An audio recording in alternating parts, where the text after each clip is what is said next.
செல்லக்குட்டி என்னடா செல்லக்குட்டி, நம்ம தெருல எல்லார் வீட்லயும் இருந்து பிரியாணி வாசனை குப்பு குப்புன்னு வருது. அதுவும் சிக்கன் பிரியாணி வாசனை அப்படி மூக்க தொலைக்கி. நான் யாராவது 2-3 வீட்டுல செஞ்சிருப்பா உங்களுக்குன்னு பார்த்தா எல்லார் வீட்லயும் வரிசையா பிரியாணி வாசனை தான் குப்பு குப்புன்னு வருது. ஆனா நம்ம வீட்டுல மட்டும் ஏதோ சாம்பார் வச்சிருக்க மாதிரி இருக்கு, பிரியாணி செய்யலையா? இன்னைக்கு என்ன விசேஷம்?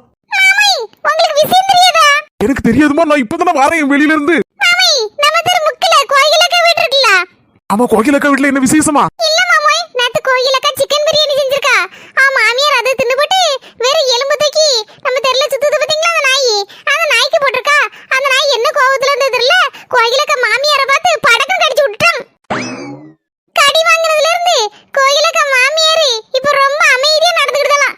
அதான் நம்ம தெருல எல்லார் வீட்லயும் பிரியாணி செஞ்சு மாமியாருக்கு திங்கி கொடுத்துட்டு எலும்பு தூக்கி நாய்க்கு போடுங்க அப்படின்னு சொல்லி எல்லாரும் சொல்லுது ஐடியா போட்டுட்டு இன்னைக்கு எல்லார் வீட்லயும் பிரியாணி. உங்க அம்மா கொஞ்சம் இன்னைக்கு பரவாயில்ல பத்தியில 2 நாள் சண்டை போடாம இருக்கல, அதனாலதான் நான் பிரியாணி செய்யல.